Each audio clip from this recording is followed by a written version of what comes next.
what could you do to improve yourself?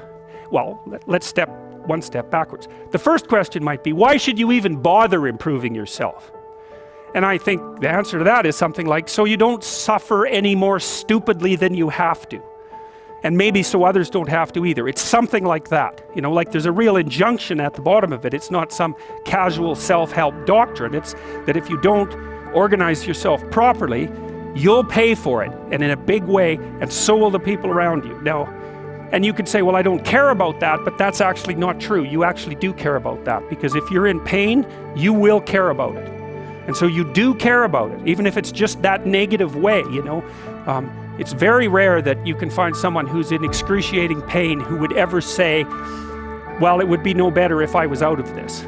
Sort of pain is one of those things that brings the idea that it would be better if it didn't exist along with it. It's incontrovertible. So you get your act together so that there isn't any more stupid pain around you than necessary. Well, so then the question might be, well, how would you go about getting your act together? And the answer to that, and this is a phenomenological idea too, it's something like, look around for something that bothers you and see if you can fix it. So now you think, well, let's say you go into you can do this in a room. It's quite fun to do it just when you're sitting in a room, like a room, maybe your bedroom. You can sit there and just sort of meditate on it and think, okay, if I wanted to spend 10 minutes making this room better, what would I have to do? And you have to ask yourself that, right? It's not a command, it's like a genuine question. And things will pop out in the room that you know, like there's a stack of papers over there that's kind of bugging you, and you know that maybe a little order there would be a good thing, and you know, there's some rubbish behind your computer monitor that you haven't attended to for like 6 months, and the room would be slightly better if it was a little less dusty and the cables weren't all tangled up the same way. And like if you allow yourself just to consider the expanse in which you exist at that moment, there'll be all sorts of things that'll pop out in it that you could just fix. And you know, I might say, well, if you were coming to see me for psychotherapy, this easiest thing for us to do first would just be to get you to organize your room. You think, well, is that psychotherapy? And the answer is, well, it depends on how you conceive the limits of your being. And I would say, start where you can start.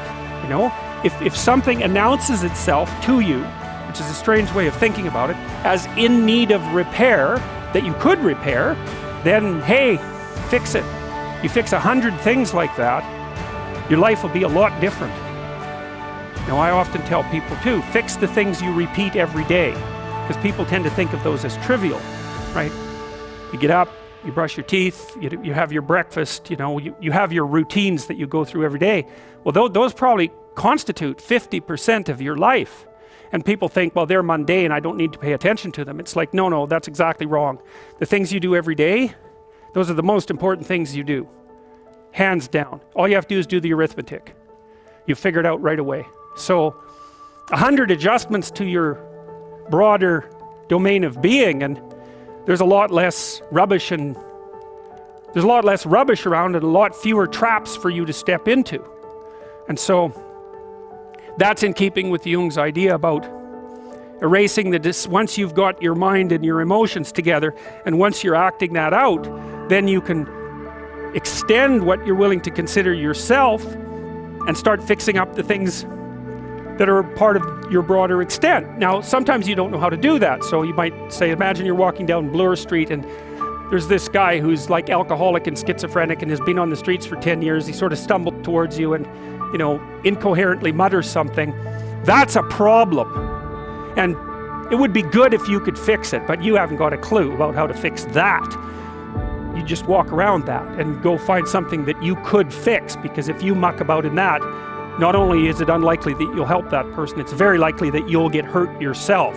So, you know, just because while you're experiencing things announce themselves as in need of repair, doesn't mean that it's you right then and there that should repair them. You have to have some humility. You know, you don't walk up to a helicopter that isn't working and just start tinkering away with it. You have to stay within your domain of competence. But most of the time, if people look at their lives, you know, it's a very interesting thing to do. I like the idea of the room, because you can do that at the drop of a hat. You know, you go back to where you live and sit down and think, okay, I'm going to make this place better for half an hour. What should I do? And you have to ask. And things will just pop up like mad. And it's partly because your mind is a very strange thing. As soon as you give it a name, a genuine aim, it'll reconfigure the world in keeping with that aim. That's actually how you see to begin with. And so if you set it a task, especially, you have to be genuine about it, which is why you have to bring your thoughts and emotions together, and then you have to get them in your body so you're acting consistently. You have to be genuine about the aim, but once you aim, the world will reconfigure itself around that aim, which is very strange. And it's technically true.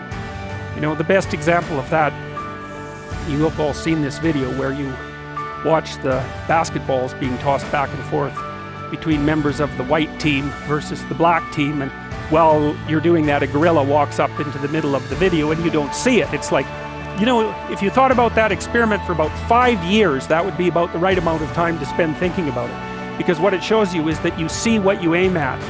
And that, man, if you can get one thing through your head as a consequence of even being in university, that would be a good one. You see what you aim at.